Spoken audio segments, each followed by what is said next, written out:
হযরত আবু হুরায়রা রাদিয়াল্লাহু তাআলা আনহু ইসলামের প্রতি অত্যন্ত অনুরাগী ছিলেন, কিন্তু তার মা তখনও ইসলাম গ্রহণ করেননি। তিনি প্রায়ই তার ছেলেকে কষ্ট দিতেন এবং কখনো কখনো রাসূলুল্লাহ সাল্লাল্লাহু আলাইহি ওয়াসাল্লাম সম্পর্কে কঠোর কথা বলতেন। একদিন মায়ের মুখে নবীজি সাল্লাল্লাহু আলাইহি ওয়াসাল্লাম সম্পর্কে কটু কথা শুনে আবু হুরায়রা রাদিয়াল্লাহু তাআলা আনহু খুব কেঁদে ফেললেন। তিনি সোজা রাসূলুল্লাহ সাল্লাল্লাহু আলাইহি ওয়াসাল্লামের কাছে গিয়ে বললেন, ইয়া রাসূলুল্লাহ সাল্লাল্লাহু আলাইহি ওয়াসাল্লাম, আমার মায়ের জন্য আল্লাহর কাছে দোয়া করুন যেন তিনি ইসলাম গ্রহণ করেন। রাসূল সাল্লাল্লাহু আলাইহি ওয়াসাল্লাম তখন আন্তরিকভাবে দোয়া করলেন। আবু হুরায়রা রাদিয়াল্লাহু তাআলা আনহু দোয়ার পর দ্রুত ঘরে ফিরে গেলেন।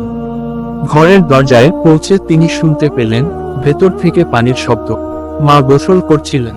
কিছুক্ষণ পর মা দরজা খুলে বললেন, হে আবু হুরায়রা, আমি সাক্ষ্য দিচ্ছি আল্লাহ ছাড়া কোনো ইলাহ নেই এবং মুহাম্মদ সাল্লাল্লাহু আলাইহি ওয়াসাল্লাম আল্লাহর রাসূল।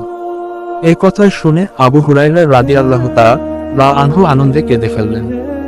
সঙ্গে সঙ্গে তিনি আবার রাসূল সাল্লাল্লাহু আলাইহি ওয়াসাল্লামের কাছে গিয়ে সুখবরটি জানালেন।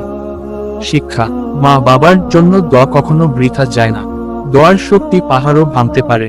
ধৈর্য ও উত্তম আচরণ হিদায়াতের পথ খুলে।